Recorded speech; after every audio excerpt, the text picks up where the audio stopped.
rồi đâu lư ta sẽ lấy bắn lư ta nè rồi đâu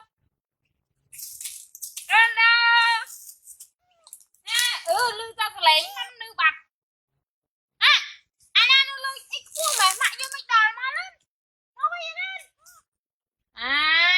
mày làm mày lườm lại con mà lên mà con nè ôi lư ta sẽ lấy nó lư trong trời mà mày vô mà lên mẹ vô mày đá mở mà con bơ màu lên mà con nè ủa nó thôi nó mà lên nè lên một chỗ nào anh em fly món mà con nào mà con bơ mà lên nè mày vô mà cái vôi hiên lá tiết này mặt tơ lo luôn mà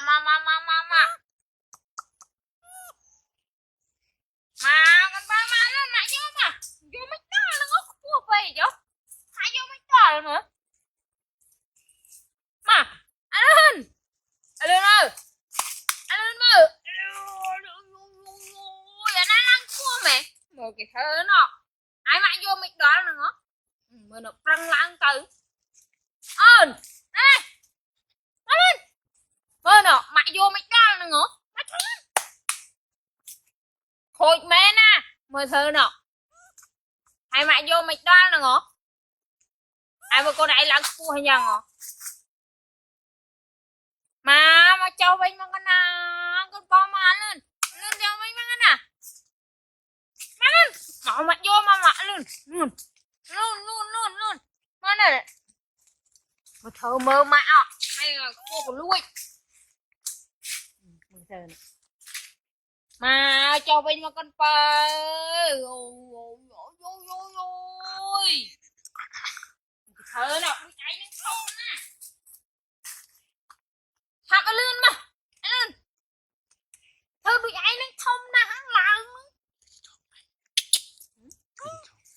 mà lên bộ mặt vô ồ lươn màu lên mở cái từ lơ tự con đi mà con mà ui con đi lặng nó cua mẹ á ôi mà mày vô mà lên mau lên rồi lẹ tăng mai tăng con là mà con nè mà ui thôi mẹ nè mới nhá mà lên mà ắt nào đi lẹ từng pi từng bay lâu á ôi tao mẹ cho mình giặt lẹ nè tao chết luôn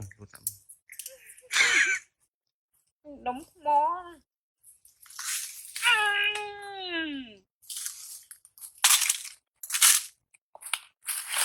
các anh cô này nữa mà đưa thân vợ bắt mà nữ ta nè mấy tên lơi trong chờ mình ôi hoạt á nè hoạt ơi nó chỉ lăng lơ mấy ông khai cái lệ ông là khai cái lệ hả hoạt đấy nè ngờ hoạt đây nè ngờ bán nghiêm mà nè nó mà thơ nó thôi nhưng ai khai không lăng cái chặt liệt lượn con phở thằng tiết chặt liệt á con nó khóc lại á thôi mền hòn kế này mà hòn kế nè trong này blue chứ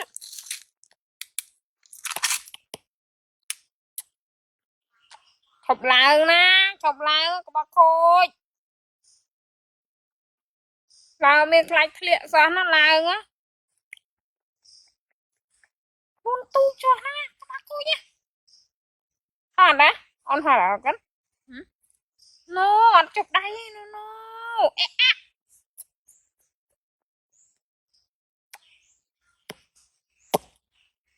យើងដាក់ទូទឹកកកអាកកអីខូចមែនទេក